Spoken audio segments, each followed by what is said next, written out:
Welcome to A Popular History of Unpopular Things, a mostly scripted podcast that tries to make history more fun and accessible. My kind of history is the unpopular stuff: disease, death, and destruction. I like learning about all things bloody, gross, mysterious, and weird. Just a quick reminder that you can support me and the show on Patreon. Just look up A Popular History of Unpopular Things. You can join at any level, even for free, just to help me out. And you can also now subscribe to F Out on YouTube. So if you're watching this video right now, click the link down below to check out the Patreon and to subscribe. I really appreciate all the love and support. So, for those of you that were ever my students or who know me personally or have listened to enough of my episodes, frankly, you may know that my thing is disease history. I've made that pretty clear over the last 40-something episodes. I love it. I've always gravitated towards it. I'm not quite sure why, but it's definitely my thing. My favorite disease, of course, is the Black Death, but I'm saving that for a special episode coming up in a little while. But my next favorite thing is probably disease more generically in 19th century London. That's the 1800s, because it was just so gross. I mean, you've got cholera, with gross poop water everywhere, and sewage problems. You've got a few people trying to make germ theory a thing. The invention of stuff like antiseptics, the gradual use of anesthetics. It was a big century for medical advancement, which, of course, changed the face of disease history forever. So, in today's episode, I want to talk about the Victorian Houses of Death, which is a fun name for hospitals in Britain, particularly in London. And you might think, but hey, Kelly, if it's a hospital, shouldn't it be not called a house of death? Well, no, my friends. You see, hospitals of the 19th century in England were not the sort of places you would want to end up. They were infection factories. Imagine blood-crusted surgeons, dirty tools, nary a washed hand in the place. The smell of sepsis and pus and death and putrefaction lingering in every room. Spectators crammed into small operating theaters to watch the morbid spectacle of this poor, unfortunate patient who would be most likely killed either in the operating room or from post-operative infections. You've got limbs being sawn off, surgeons ripping into your flesh with dirty knives, priding themselves on how quickly they could do a procedure, barely wiping down the blood-stained wooden operating table before restraining the next patient and starting all over again. And like I said before, this was a time before anesthetics and before antiseptics, meaning there was nothing to dull the pain and nothing to prevent infection from setting in after. Would you want your legs sawn off while still awake without any pain meds and no antibiotics to prevent infection afterwards? No. No, you wouldn't. But that is precisely what happened in the operating theater of the Victorian-era hospital, the House of Death. So in today's episode, we're going to get gritty and gross. First, I'll dive into the historical context needed to understand why this ended up being a turning point in the medical world. How did medicine even get into this state? What kind of medicine did these surgeons practice? Now, if you listen to my episode on either corpse medicine or the London cholera epidemic, then you might already be up to date on this context. But it's still important to understand the world of 19th century Victorian medicine before we go over some of the more disgusting and infamous stories of the time and infamous surgeons. Then, once that's all squared away, we'll take a look at how and why things changed and how we ushered in cleaner times, to say the least. We'll talk about things like the earliest anesthetics and antiseptics, germ theory, the melding of scientific advancement and the medical world, and ultimately, I think we'll all be glad that we'll never have to see the inside of a Victorian house of death. And a generalized content warning: if you couldn't already tell, this episode is going to be gory and gross and involve surgeries on the body, so, you've been warned. So let's get started. Medicine in the beginning of the 19th century, that's the 1800s, looked very different from the end of the 19th century. By the end, we've got anesthetics, antiseptics, we knew more about germ theory and how diseases spread, but in the beginning, we've got none of that. In the beginning of the 19th century, medicine was still primarily based on the four humors and the miasma theory. Let's talk about the four humors first. The idea first came from the classical Greeks. Hippocrates, sometime in the 5th to 4th centuries BCE, that's the 400s to 300s, came up with the idea of the four humors that govern your body's internal homeostasis, your emotions, your behaviors, basically the whole thing, how it works. From there, we've got a man named Galen who expanded on the theory to explain how one might balance these four humors to cure or potentially prevent illness. Now, the four humors are blood, yellow bile, black bile, and phlegm. I went into them in more detail in my episode on corpse medicine, so go listen to that one if you want a more in depth explanation of how they all worked and balanced each other out. But the general idea here is that when you are sick, one of those humors is out of balance. If you have a fever and a cough, then your yellow bile was out of balance. To cure this, you focus on the opposite humor, which is phlegm. Yellow bile was considered hot and dry, phlegm was wet and cold, so if you present with hot and dry symptoms, you cure yourself with cold and wet. Maybe, I don't know, a cold bath, which would actually help you with your fever, or at least temporarily alleviate some of your symptoms. And it's happy accidents like this that are part of the reason why the four humors theory survived for so long. The four humors, the theory at least, carried on through the Arab world in the 9th century and then into Europe in the 11th century and throughout the entire medieval period. And it carried on through the early modern period into the industrial period. And it was only really in the mid 19th century when this was challenged. And a big part of why it was challenged was the introduction of germ theory, the identification and belief of microorganisms as the reason for diseases and how diseases spread. But before this, before germ theory, the medical world believed primarily in miasma theory. Miasma is essentially bad, stinky air. Like walking around a big city and smelling the raw sewage and dirt and filth, that's what they called miasma, that smell. They imagined it like a cloud hanging in the air, and it's just miasma, you're breathing it in. And they believed that breathing in that miasma was what was responsible for getting sick. That stems all the way back to Hippocrates again, so it's tied to the four humors. And we know that that's not how science works, right? We know that now. You don't just get sick because the air is a little bit stinky, right? And stinky air doesn't cause one of your four humors to go out of balance either. You get sick because you came in contact with a microorganism, usually bacterial or viral, it could be fungal, who knows. And your body now has to fight that off. And in fighting off that germ, your body will crank up the temperature, causing a fever. You might experience inflammation, right? It's your body's way of trying to fight off the illness, letting the white blood cells do their business.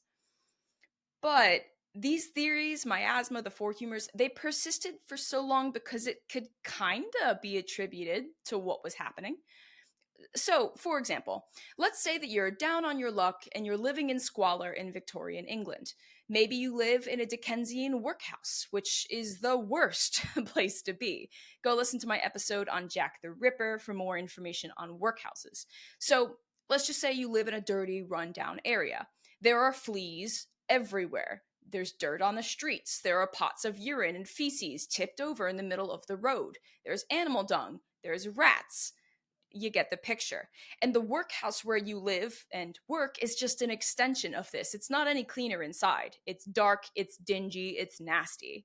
You could imagine that people there smell miasma on the regular, right? It must reek.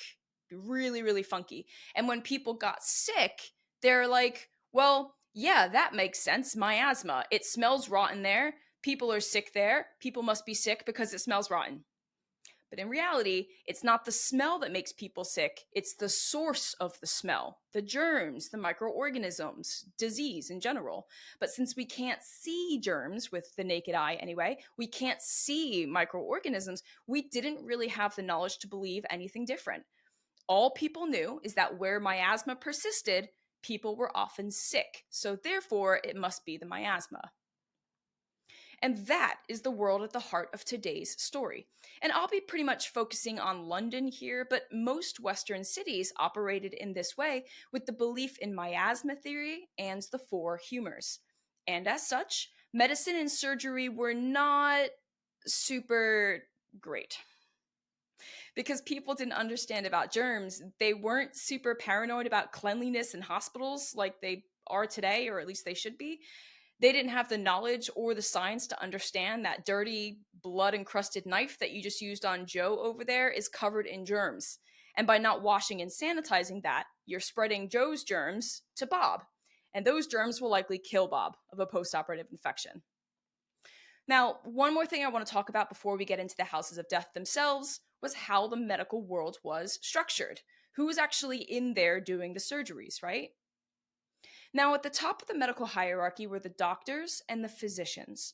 They didn't really treat patients all that much, at least physically. They were in the upper echelons of society. They kind of sat around and theorized a lot on what was wrong with the patient, and oftentimes would just diagnose a patient without seeing them. Or they would visit a patient at their home, listen to their ailments, and prescribe a treatment, at least for those that could afford it. They didn't really get their hands dirty, so to speak, all too often. It was the surgeons who would get their hands dirty. Surgeons were trained through apprenticeships, and for a good chunk of the early modern period and the early industrial period, they didn't even necessarily go to medical school.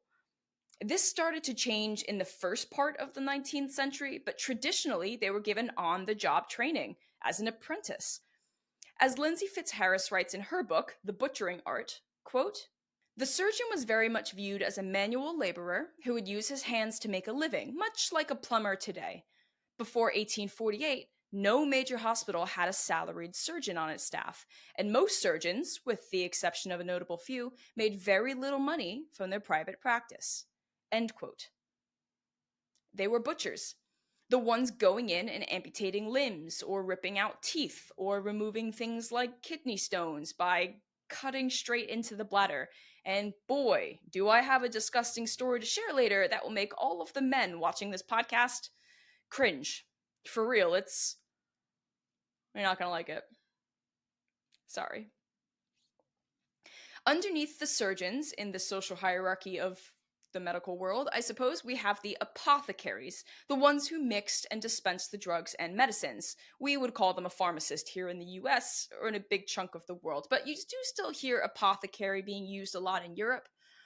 But a lot of the drugs in the early 19th century were pretty toxic and included things like mercury, which is bad.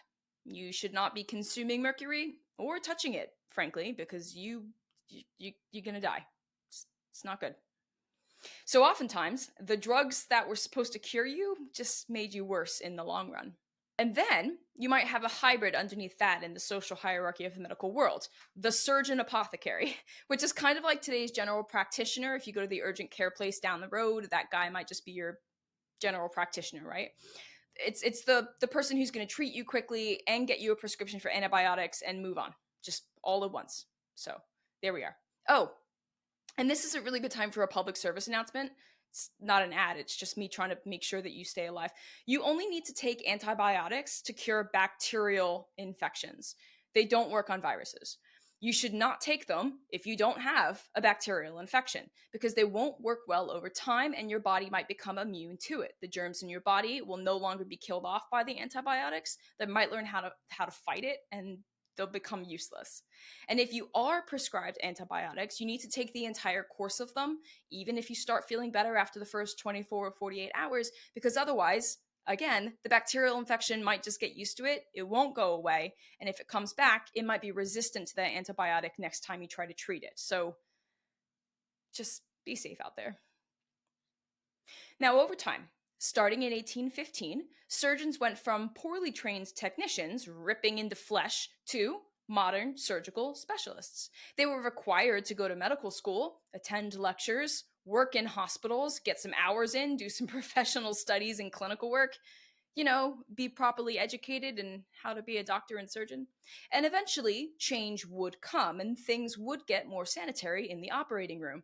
But before the medical world cleans up, hospitals were the most dangerous places to be treated. The statistic I've read is that you would be 3 to 5 times more likely to die in hospital than you would if you were being treated at home. And it should be the other way around. The hospitals were dwellings of disease, mainstays of miasma, bastions of blood, houses of death. Everything's fine. I'm alive. So, one guy I want to talk about in particular is Robert Liston, known as the fastest knife in the West End. Liston was a surgeon who towered over his peers at 6 foot 2 inches, and he was probably the most famous surgeon of the day, not because he was tall, but because of his incredible knife skills. He was known for completing above the knee amputations in less than 30 seconds. And that's from the initial incision to suturing the wound, or I guess the stump.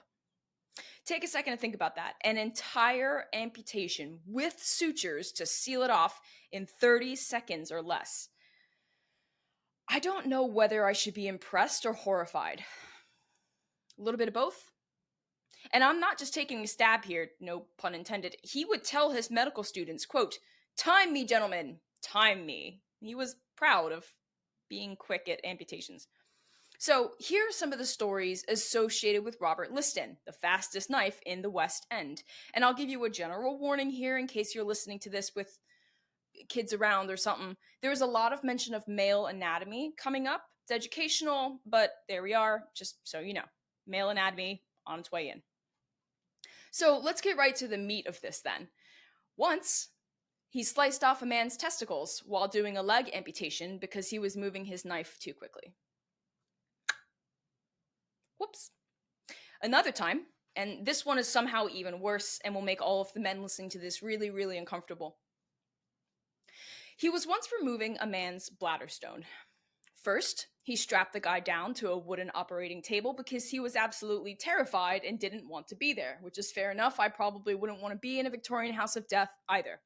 And I keep mentioning wooden table on purpose, by the way, because can you imagine how grimy and stained and dirty and bacterial a wooden operating table must have been? Blech. So, since the stone was in this man's bladder, Liston was going to need to cut into the bladder to retrieve it. But he didn't want to sever the intestines or any of the important bits down there, so he needed a guide rod to help him get directly to the bladder. A guide rod, in the form of a curved metal tube, fed up the poor guy's urethra. So he inserted a finger into the man's rectum to feel for the stone, and then once he located the stone, he pulled the guide rod, the metal guide rod, out of the man's penis and inserted it with a wooden one, or replaced it with a wooden one. Inserted in the same way, just right up there. This was another guide rod that would make sure that the man didn't cut too deep into the bladder and rupture everything else on the inside. So once the wooden rod, and can you imagine the potential for splinters? Sorry. So once the wooden rod was inserted into the man's penis, Liston cut through the scrotum until he hit the guide rod. So get the guide rod in until he hit the rod. That's when he knew how to stop. Then he used a probe to widen the hole that he just made in the scrotum, but in doing so, at least in this case, he ripped open the guy's prostate gland.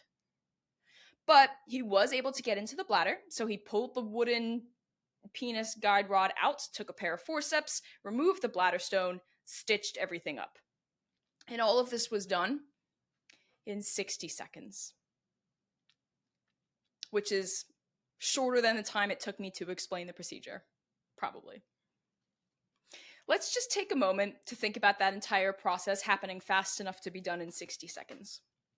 Metal guide rod in, metal guide rod out, wooden guide rod in, cut through the scrotum, slice the prostate, widen the incision, wooden guide rod out, forceps in, bladder stone out, stitch it all up. No anesthesia, no antiseptic, no antibiotics. I am so happy that I live in the 21st century. One last quick story about Robert Liston. Robert Liston is also known as the man who once had a 300% fatality rate during one surgery. According to the legend, and it might just be a legend, he was moving his knife so quickly during an amputation that he sliced off three of his assistant's fingers. He also sliced the shirt of the front of a spectator, and then the patient himself died on the operating table. The patient and the assistant that he sliced the fingers, they both died of gangrene, and the spectator whose shirt he sliced, and I mean, he did get his belly a little bit, he died of shock, apparently. So, three deaths during one man's surgery. And the whole thing was only 2.5 minutes long. And while this is the most famous surgery told in association with the fastest knife in the West End, Robert Liston, I'm not sure where the sourcing comes from. I did some digging, and the story appears in a book by Richard Gordon in 1983 titled Great Medical Disasters, but no contemporary primary sources can corroborate this, as far as I'm aware, so gotta take that one with a grain of salt. But these stories about Robert Liston give us an idea of how terrifying the Houses of Death must have been. But according to Andrew Jones, Robert Nesbitt, and Stephen Holston in an article in the American College of Surgeons, Liston, for all his speed, was actually relatively clean compared to other surgeons of his time. They wrote, quote, "He was one of the few surgeons known to wash his hands prior to an operation. He always wore a clean apron for each operation, counter to the common practice of wearing the same apron caked with blood, pus, and filth as evidence of ability and experience. He shaved surgical sites prior to incision, a practice recognized only within the past decades to increase the risk of surgical site infections. I suppose decrease the risk of infections. Surgical sponges had to be clean. His dressings were soaked with cold water only, not the salves and other nostrums that often harbored infection." End quote. But despite these precautions, many of his patients died too. Germs and post-op infections were the main killers, and these hospitals were absolute breeding grounds for illness. Like I said earlier, they were with the men, the tables, everything. Everything was blood-stained and crusty and covered in germs and just stank of death. Miasma. It was the absolute worst place you would want to be if you were sick and needed a procedure done. I mean, they even kept sawdust around the bottom of the table to soak up excess blood from just like it was pretty bad. And it's not like the surgeons didn't know how dangerous these surgeries were. They knew, and that's part of the reason why Liston worked so quickly. A faster operation meant less time exposed and less blood loss. And since patients didn't really get any painkillers or anesthetics, then a faster procedure would also benefit them. They would be in pain for a slightly shorter amount of time. But things would start to change during Robert Liston's career as the fastest knife in the West End with the introduction of ether as an anesthetic.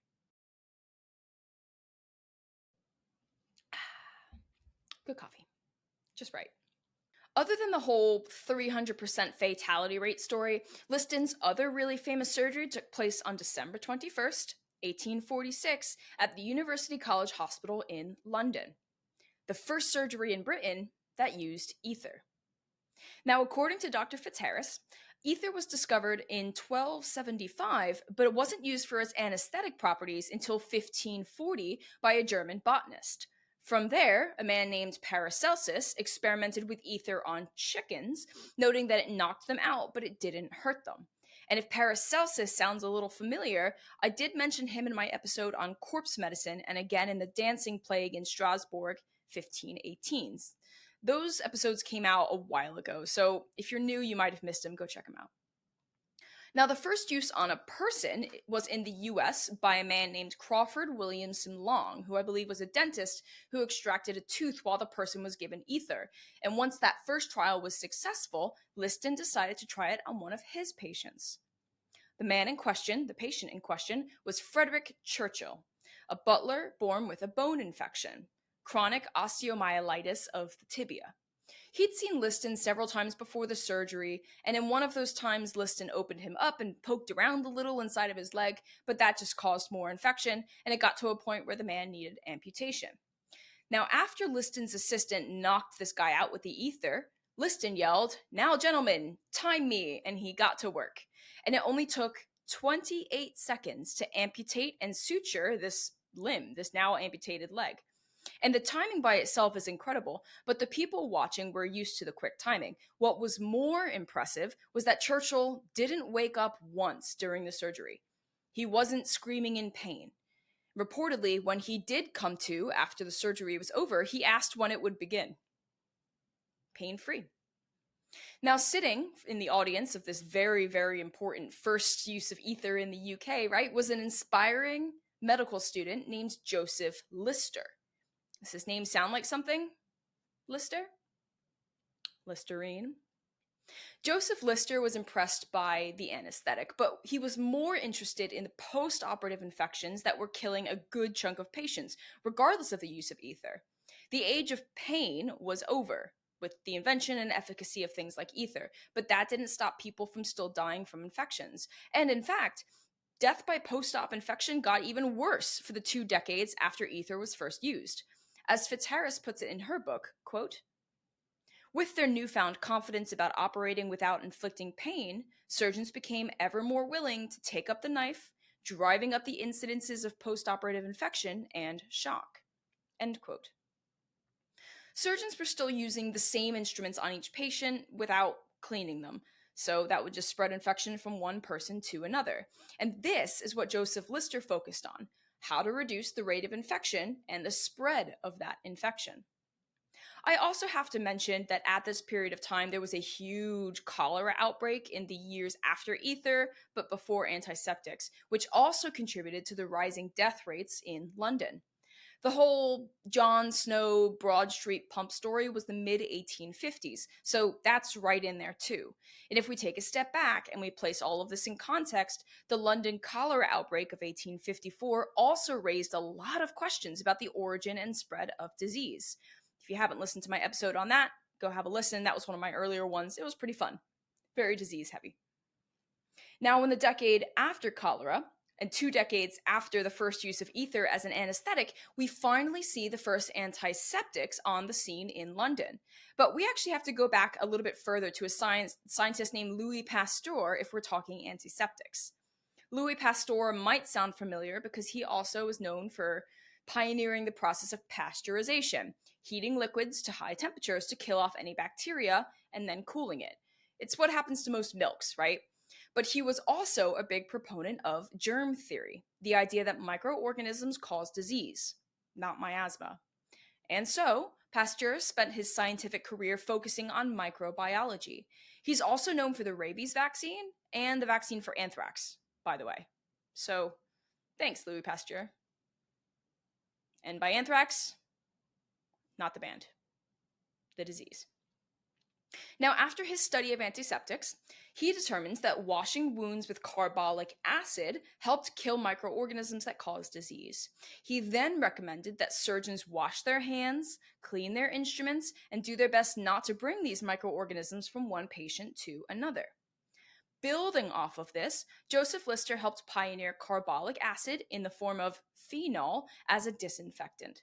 By using phenol to clean off the instruments, wipe down the operating table and other things in the surgical room, even soak bandages that would cover up the wounds with phenols, Lister was able to help reduce the rate of infection, or at least post-operative death in general, pretty significantly.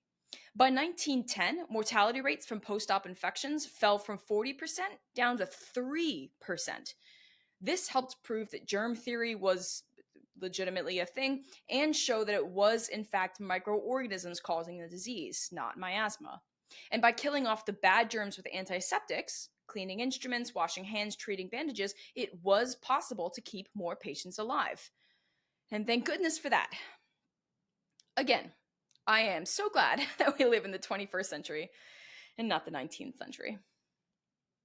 Thank you for joining me for this episode of A Popular History of Unpopular Things. My name is Kelly Beard, and I hope you've enjoyed the story of the Victorian Houses of Death. Thank you for supporting my podcast, and if you haven't checked out my other episodes, go have a listen. You can also support me and the show on Patreon. Just look up A Popular History of Unpopular Things, subscribe to my YouTube channel, leave some comments. It all helps the channel grow. Be sure to follow my podcast, available wherever you listen, so you know when new episodes are dropped. And stay tuned to get a popular history of unpopular things.